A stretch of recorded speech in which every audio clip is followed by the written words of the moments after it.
appertaining to this flesh. Kama, Krodha, Lobha, Moha, Madhavatsarja.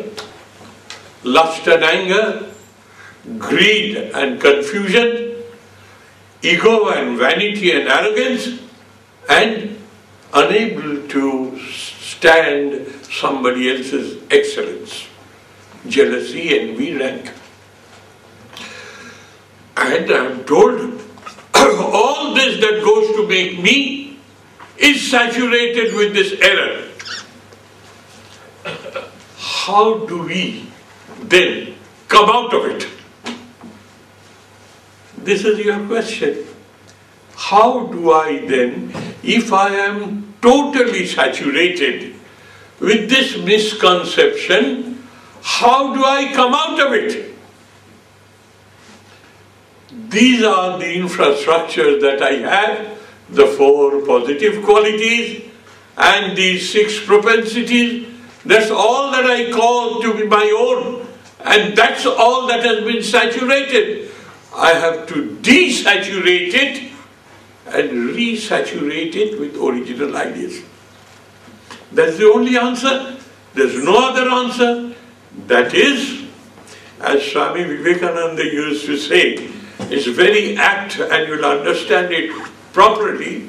When he was teaching Vedanta in the West 100 years ago, more than 100 years ago, he used to talk about the excellence and the majesty of the soul, and what a joy it is, what an ecstasy it is to rehabilitate oneself in his own excellence, in his own original self.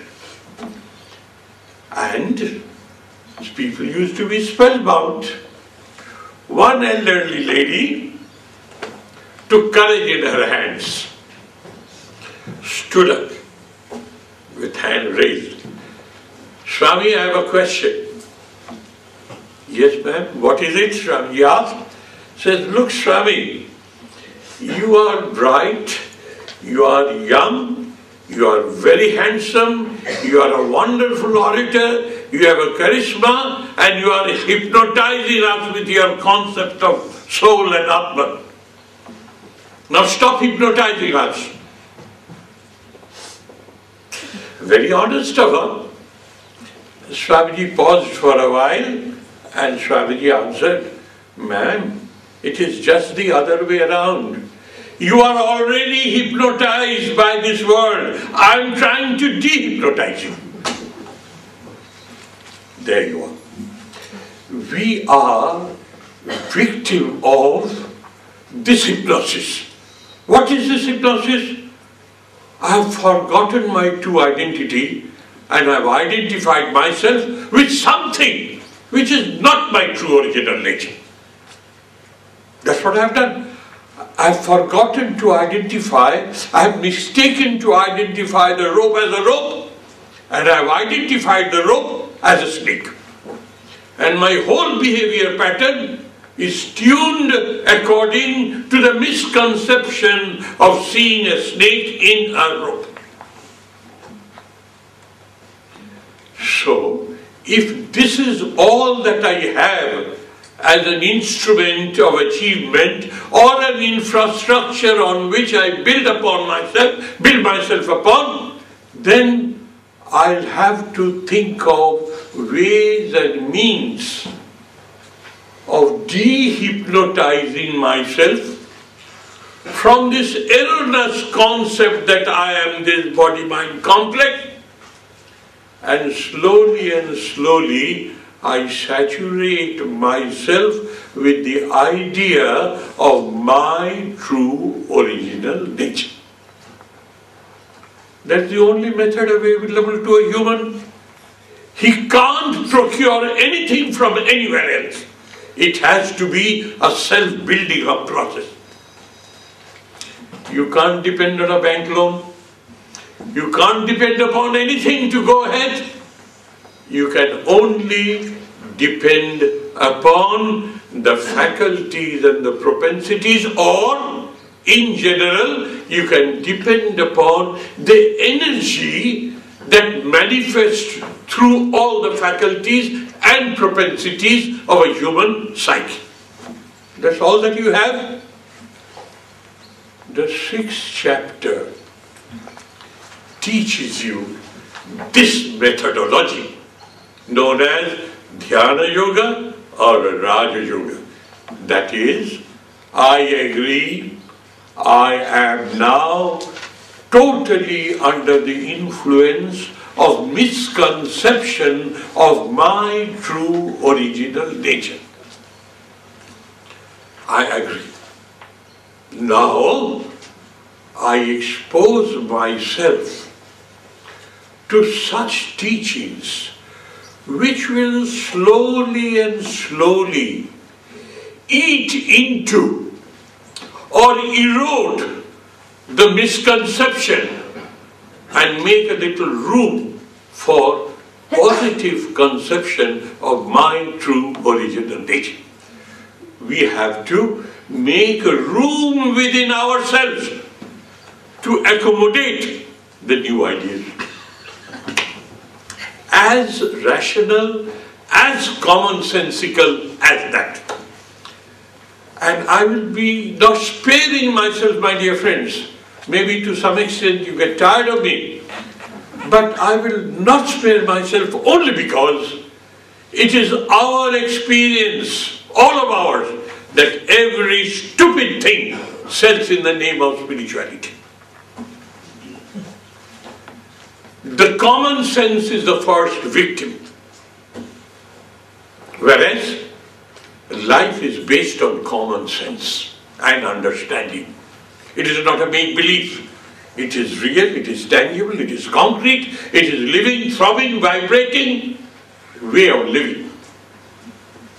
So, what happens now is, this chapter will teach you, in the long run, one of the longest chapters of the Gita, it will teach you the methodology by means of which you de-hypnotize yourself, and the space that you create within you, you fill it up with wine of God. That is the method. That is what is known as Dhyana Yoga. That is what is known as Siddha Yoga. I do not know what fuss is being made, coining new words every other day, marketing them.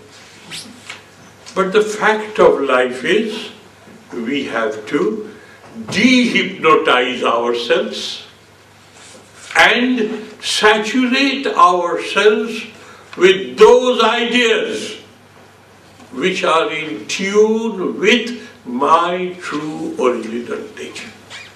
Sat Swarup, Chit Swarup, Ananda Swarup, Atma. This Dhyana Yoga, the process of meditative practice, the process of disciplining my thoughts, rearranging my thought processes, and as because this entity has 3 different aspects absolutely inseparably coalesced together. What are those? The domain of ideas, that is your rationality. The domain of emotion and involvement, that is the desire to achieve. And your physical activity, which translates your ideas and your ideal of life and living every moment of your life. So a synthesis has to be worked out between or amongst your thinking, your understanding and your feeling, and ultimately your performing. They have to be coordinated, they have to be synthesized, and the 3 should not run in 3 different directions. Then you do not synthesize your personality, you will be heading towards what is known as split personality schizophrenia.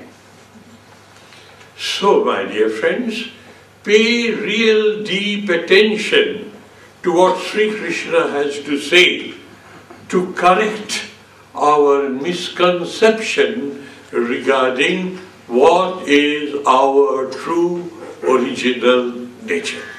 This is the purpose of the 6th chapter. That is why